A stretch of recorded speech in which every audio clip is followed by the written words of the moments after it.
Sziasztok! Ma megmutatom nektek a legjobb 3 kullért, ami 100 lejtő, 200 leig terjedő skálán van.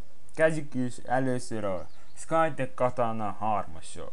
92 mm és a következő szöketekre való, ami 478-as, 1366-os és 939, ami 2 plusz 940, 775, 754 és AB2-es.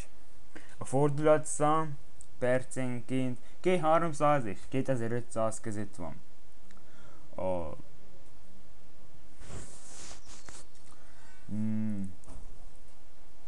zaj kell, zaj 7,2 decibel 31 decibelig van. Súly 495 g. PWM-es funkciója van. És most jöhet a Zero Term Core 92-es processzor, ami egy nagy vasdarabban zaján egy nagy kullerrel. Igen, vagy be. 2 kuller van, úgy tudom. A következő szöketekre való 775, 1155 és 1156-os, 1366-osokra. Fordulatszám 900-2500-ig terjed percenként.